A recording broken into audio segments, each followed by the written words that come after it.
Matthew chapter 14. At that time Herod the governor heard the reports about Jesus, and he said to his attendants, "This is John the Baptist. He's been raised from the dead, and this is why the powers of performing miracles are at work in him." For Herod had arrested John and bound him and put him to prison to stow him out of the way on account and for the sake of Herodias, his brother Philip's wife.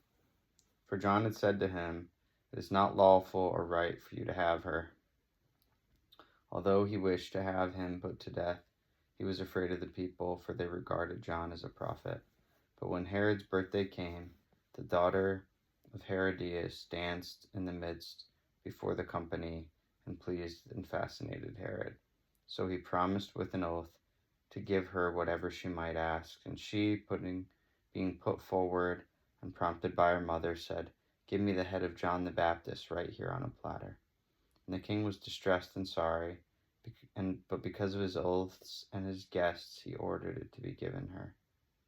He sent and had John beheaded in the prison, and his head was brought in on a platter and given to the little maid, and she brought it to her mother. And John's disciples came and took up the body and buried it. Then they went and told Jesus. When Jesus heard it, he withdrew from there privately in a boat to a solitary place. But when the crowds heard of it, they followed him by land on foot from the towns. When he went ashore and saw a great throng of people, he had compassion, pity, deep sympathy for them, and cured their sick. When evening came, the disciples came to him and said, "This is a remote and barren place, and the day is now over. Send the throngs away into the villages to buy food for themselves." Jesus said, "They do not need to go away. You give them something to eat." They said to him, "We have nothing here but 5 loaves and 2 fish." He said, "Bring them here to me." Then he ordered the crowds to recline on the grass, and he took the 5 loaves and the 2 fish, and looking up to heaven, he gave thanks and blessed and broke the loaves and handed the pieces to the disciples, and the disciples gave them to the people. And they all ate and were satisfied, and they picked up 12 small hand baskets full of the broken pieces left over. And those who ate were about 5,000 men, not including women and children. Then he directed the disciples to get into the boat and to go before him to the other side while he sent away the crowds.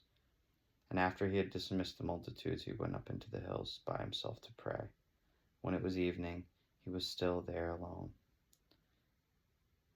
But the boat was by this time out on the sea, many furlongs. A furlong is 1/8 of a mile, distant from the land, beaten and tossed by the waves, for the wind was against them.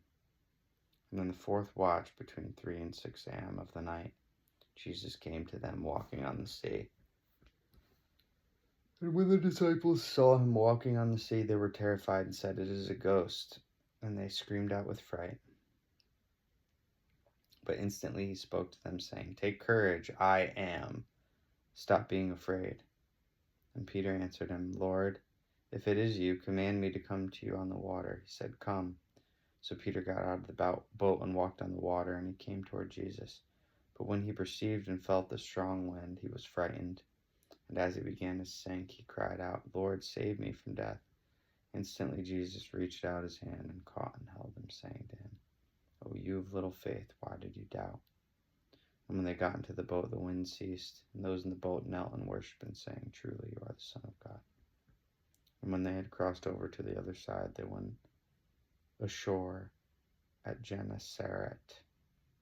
And when the men of that place recognized him, they sent around into all the surrounding country and brought to him all who were sick, and begged him to let them merely touch the fringe of his garment. As many as touched it were perfectly restored.